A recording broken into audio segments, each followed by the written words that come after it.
All right, so a lot of what I'm going to talk about today, kind of in this obedience kind of thing that feel like I'm kind of on, or the Lord's kind of inviting me into just want to invest a value for obedience into our network.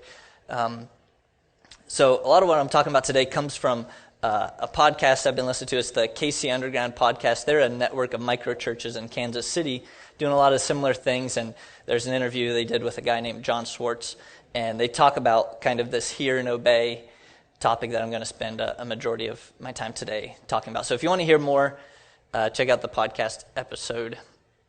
I just want to start, if I were to ask you, what does the word obey mean?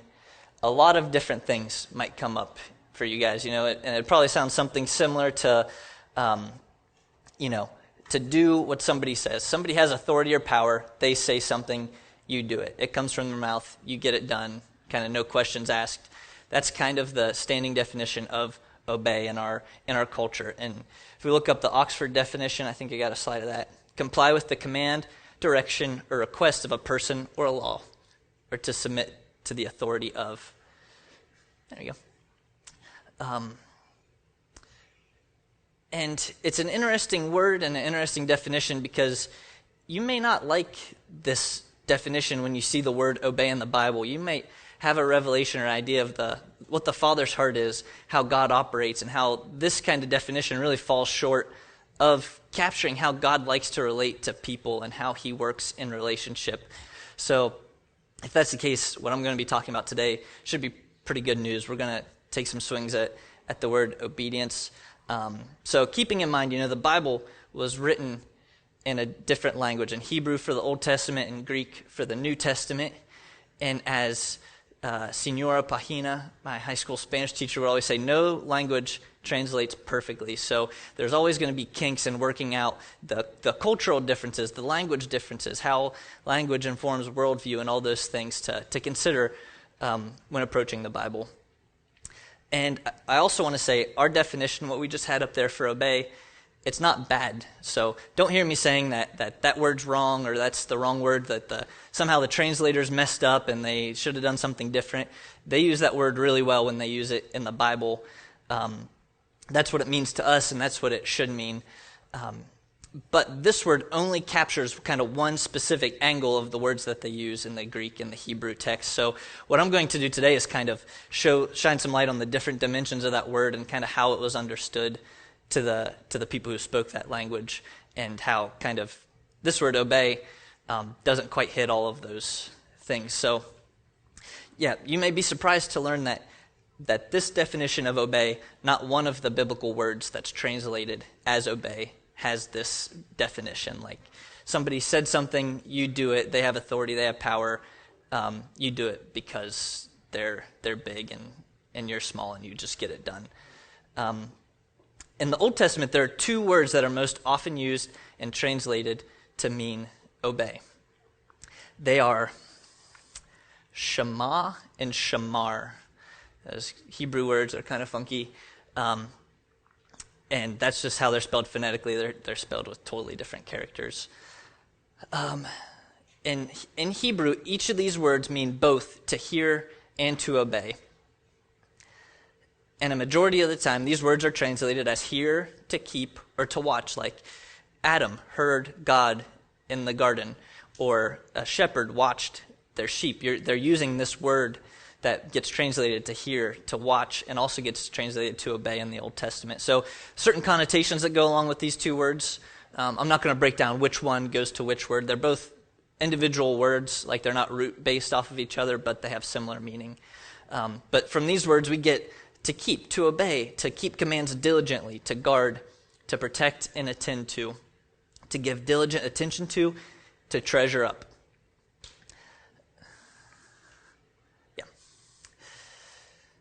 So again, I just want to say when these words Shema and Shamar are translated as the word obey, they're doing a good job because in that context they're honing in on the action element of this word.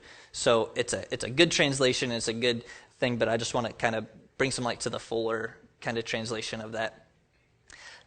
Similarly, in the New Testament, the primary word used for humans obeying God is the word tereo. An example of tereo in action is the Great Commission. It's a very familiar passage for most. Then Jesus came to them and said, "All authority in heaven and on earth has been given to me. Therefore go and make disciples of all nations, baptizing them in the name of the Father and of the Son and of the Holy Spirit, and teaching them to obey, to tereo everything I've commanded you, and surely I am with you always to the end of the age." Some translations, it'll say teaching them to observe, so you get even some different ways that word's translated in that. So it's a lot of Greek and Hebrew. So what's my point in all of this, kind of breaking down what these words mean? And I didn't say Trea's definition. You got attend to, carefully, take care of, to guard from loss, to hold fast, to observe, or to keep unimpaired. So a lot of different meanings, but none of them are just like, okay, like this high-ranking person said something, do something with authority, and you do it. So my point is, none of these biblical words mean simply just to obey.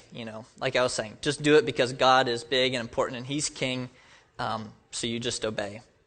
But rather, the strength of these words that are translated as the word obey has more to do with the person issuing the command. Not their position or their authority, but their character. But your relationship to that person, it's a relational kind of authority that's given, if you will, a relational kind of respect or honor for the things they say and how that's dealt with in your life. So my point in all of that is that these words drive home the biblical theme that God is, He's love and He's about relationships. Of all the people who could say, "Do it because I said so," in all of history is God. Like if any one person could say that, just do it because I said so, it's him. But he chooses to take a different route, and he takes a relational approach with us when he gives commands, when he in his word in the Bible. So my hope today is to really just to steer our attitudes about obedience away from seeing God with his finger pointed at us saying, do this, do that, do this, do that, don't do that. And to keep us from looking at each other and saying, you need to do this, you need to do that, you need to do this, you need to do that. But to see God, not with his finger pointed at us, but his hand stretched out towards us saying, hey, do you trust me? Do you love me? Do you value my words? Do you value the things that I value? Do you see the difference there in those? It's a stark contrast. And then if we can see obedience challenges in our life, like, man, I'm not really living out the word. It's not a compliance issue. It's not oh man, I just need to stop being so rebellious. It's a relationship issue. It's a valuing issue, valuing God and his heart. So obedience is to guard from loss, to keep, to treasure up. So some of the questions I think that this poses is, are God's commands lost on you? Are you guarding them from loss in your life? Do you love him? Do you treasure up his words, his commands in your life? Are you attending to them carefully? Do you do what he says? Because you cannot keep or carefully guard a commandment in the way the Bible talks about without doing it. So you never lose that action piece when you kind of understand a well-rounded understanding of the Tereo or the Shema words. Because biblically speaking, you only really hear something when you're doing it, when you're obeying, when you're putting it into practice. And if you're not doing it, then you really prove in biblical terms that you didn't actually hear it in the first place, because that wasn't valued, it wasn't worked out in your life. You're not guarding it. It just kind of went in your ears. And you see this in one of the prophets, and Jesus quotes him as like, ever hearing, or ever listening, ever perceiving, but never hearing. So there's this kind of a disconnect of like, there's sound coming in your ears, but it's not getting to your heart and it's not getting done.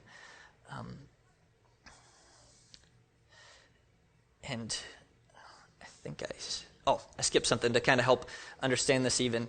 In 1 Samuel, King Saul didn't really do what God asked him to in a situation, and then he tries offering sacrifices to God. So to make this point, it's like, okay, well, I kind of messed up, but maybe if I worship God, then this whole thing will go away and he'll leave me alone.